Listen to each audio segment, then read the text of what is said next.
Love letter nung elementary ako. Bigyan na lang natin siya ng pangalan na Jay.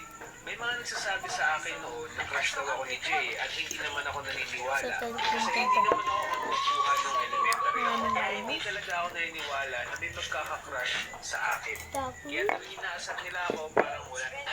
Uy, anong ginagawa mo? Ano ay surprise namin si Kuya Jeffoy? Birthday kasi niya. Wow, sana all. Kahapon pa kasi nagpaparinig niya si Jeffoy tungkol sa birthday niya. Flashback. Mama, birthday ko na bukas. Anong gift mo sa akin? Ay, naku, Jeffoy, wala tayong pera ngayon eh.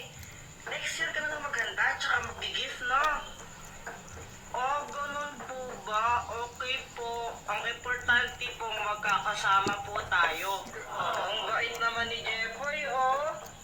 Pero mas gusto ko pa rin pag may gift. Eh, dahil naging good boy naman siya ng mga nakaraan, kaya susurprise namin siya. Punta kayo mamaya, no? May pagkain dito. Opo. Happy birthday, Jeffoy! Happy birthday, Kuya! Ala, Mama, kala ko po ba walang handa? Naging good boy ka naman kasi ng mga nakaraan, kaya surprise ka namin. O, dito, blow rin cake mo. Yay! Happy birthday, Kuya! Blow the candle na, blow the candle. Mama, si Joanna, o siya yung hipa ng candle. O, ito, anak, may surprise pa ako sa'yo.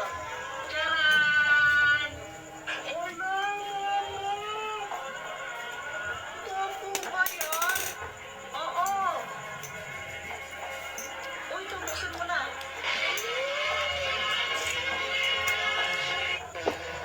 O, diba? Matagal mo nang gusto yung Beyblade na yan, diba?